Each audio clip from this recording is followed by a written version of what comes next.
আসসালামু আলাইকুম সবাইকে। আজকের ভিডিওতে আমরা জানবো আপনার প্রেগন্যান্সি কত সপ্তাহ চলছে, অর্থাৎ আপনার গর্ভকাল কত দিনের বা কত সপ্তাহ, এটা কিভাবে হিসাব করব।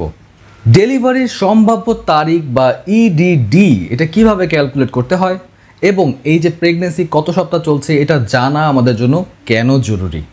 আপনারা দেখছেন চ্যানেল মেড সেন্স বিডি।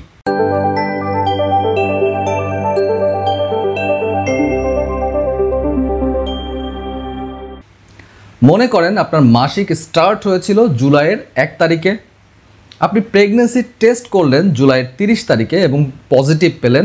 এখন আজকে 31 তারিখ, তাহলে আপনার গর্ভকাল কত দিনের বা আপনি এখন কত দিনের প্রেগনেন্ট। অনেকে মনে করেন যে প্রেগন্যান্সি পজিটিভ যেদিন আসলো সেদিন থেকেই প্রেগন্যান্সির কাউন্টটা করতে হয়। এই ধারণা অনুযায়ী কিন্তু তাহলে আপনার প্রেগন্যান্সির বয়স মাত্র 1 দিন, যেটা আসলে ভুল। ইনফ্যাক্ট প্রেগন্যান্সির বয়স বা গর্ভকাল এটা হিসাব করতে হয় এলএমপি থেকে। এলএমপি মানে লাস্ট মেনস্ট্রুয়াল পিরিয়ড। সো আপনার প্রেগন্যান্সি কত সপ্তাহ হলো এটা আপনি হিসাব করবেন ফার্স্ট ডে অফ এলএমপি, অর্থাৎ আপনার সর্বশেষ যে মাসিকটা শুরু হয়েছিল যে দিনটায়, সেই ডেটটাকে প্রেগন্যান্সির ডে 1 হিসেবে ধরতে হবে। আগের এক্সাম্পলটা দেখা যাক। ধরেন আপনার লাস্ট মাসিকটা স্টার্ট হয়েছিল 1 জুলাই থেকে, তাহলে আপনার এলএমপি হলো জুলাইয়ের 1 তারিখ। যদিও আপনার ওভুলেশন কিন্তু হয়েছিল তারও 14 দিন পরে, অর্থাৎ 1 তারিখেরও 14-15 দিন পরে গিয়ে আপনি কনসিভ করেছিলেন, কিন্তু প্রেগন্যান্সি কাউন্টটা কিন্তু করতে হবে তারও 14 দিন আগে থেকে, অর্থাৎ 1 জুলাই থেকে। তো 1 জুলাই থেকে কাউন্টিং করে আজকে যদি জুলাইয়ের 30 তারিখ হয়, তাহলে এই 30 তারিখে আপনার গর্ভকাল হবে 30 দিন, অর্থাৎ 4 সপ্তাহ 2 দিন।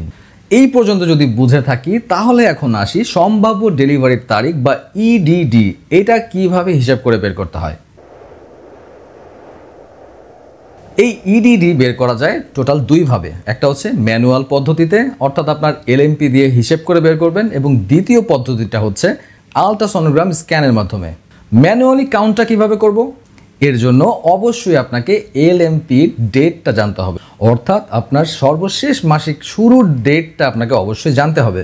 হিসেবটা হলো এমন যে ইডিডি অর্থাৎ আপনার এক্সপেক্টেড ডেট অফ ডেলিভারিটা হবে আপনার এলএমপি, তার সাথে 7 দিন যোগ করবেন এবং তার সাথে 9 ক্যালেন্ডার মান্থ যোগ করতে হবে। তাহলে আপনার এলএমপি যদি হয় 1 জুলাই 2025, এর সাথে আপনি 7 দিন যোগ করবেন, অর্থাৎ 8 জুলাই।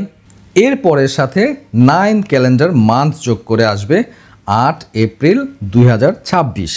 তো এই প্রেগন্যান্সির উইক হিসাব করা এটা জানা এই জন্যই জরুরি যে দেখবেন আপনাকে অনেক ধরনের ড্রাগ আছে যেটা একটা প্রেগন্যান্সির নির্দিষ্ট ডেটে নিতে বলা হয়।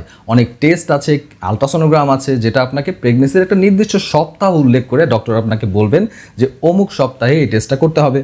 এছাড়াও কিছু কিছু টিকা আছে যেগুলো প্রেগন্যান্সির একটা নির্দিষ্ট সপ্তাহে নিতে বলা হয়। আবার ধরেন প্রেগন্যান্সিতে আপনার বাচ্চার গ্রোথ কেমন হচ্ছে, আপনার জরায়ুর হাইট ঠিক মতো বাড়ছে কিনা, এটা দিয়েও কিন্তু আপনার বাচ্চার কন্ডিশন বোঝা যায়। যেমন ধরেন আপনার ফান্ডাল হাইট বা জরায়ুর যে হাইট, এটা 12 সপ্তাহে পিউবিক বোন লেভেলে আসতে হবে। 16 সপ্তাহের দিকে এটা পিউবিক বোন এবং নাভির মাঝ বরাবর আসবে, এবং 20 সপ্তাহের দিকে এটা নাভি বরাবর আসার কথা। সো এই নির্দিষ্ট সপ্তাহে আপনার জরায়ুর হাইট ঠিক ওই লেভেলটাতে আসলো কিনা, এটা দিয়ে কিন্তু আপনার গর্ভের গ্রোথটা ঠিক মতো হচ্ছে কিনা এটা জানা সম্ভব।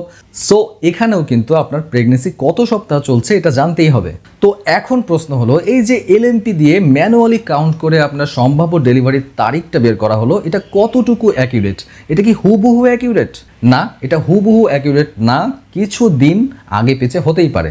তবে আপনার মাসিক সাইকেল যদি ইউজুয়ালি 28 দিনের হয়, তাহলে এটা প্রায় অ্যাকিউরেট একটা রেজাল্ট দিবে। কিন্তু যাদের মাসিক খুবই ইরেগুলার, কখনো শর্ট সাইকেল কিংবা লং সাইকেল এরকম হয়, তাদের ক্ষেত্রে এটা হুবহু অ্যাকিউরেট রেজাল্ট দেবে না। সো এর চাইতেও অ্যাকিউরেট একটা মেথড হচ্ছে আলট্রাসোনোগ্রাম স্ক্যান, যেটা আপনার প্রেগন্যান্সির 6 থেকে 12 সপ্তাহের ভেতরই করতে হবে, এবং এই আলট্রাসোনোগ্রাম রিপোর্টে আপনার ইডিডি বা সম্ভাব্য ডেলিভারির তারিখটা মোস্ট অ্যাকিউরেট হওয়ার সম্ভাবনা থাকে। তো হিসেবটা যদি বুঝে থাকেন, এবার একটা অঙ্ক দিচ্ছি, অঙ্কের উত্তরটা কি হবে আপনারা কমেন্টে জানিয়ে যাবেন। একজন মহিলার সর্বশেষ যে মাসিকটা তার শুরুর ডেটটা ছিল 5 জানুয়ারি, মাসিকটা শেষ হয় 10 জানুয়ারিতে, এবং 10 ফেব্রুয়ারিতে তিনি টেস্ট করে দেখেন যে তিনি কনসিভ করেছেন। এখন তার সম্ভাব্য ডেলিভারির তারিখটা কত হবে হিসেব করে জানিয়ে যান কমেন্টে। ম্যাক্সিমাম সঠিক উত্তর যদি দিতে পারেন তাহলে বুঝে নেব আজকের ভিডিওটা সার্থক হলো। সবাইকে অনেক অনেক শুভকামনা মেডসেন্সের পক্ষ থেকে।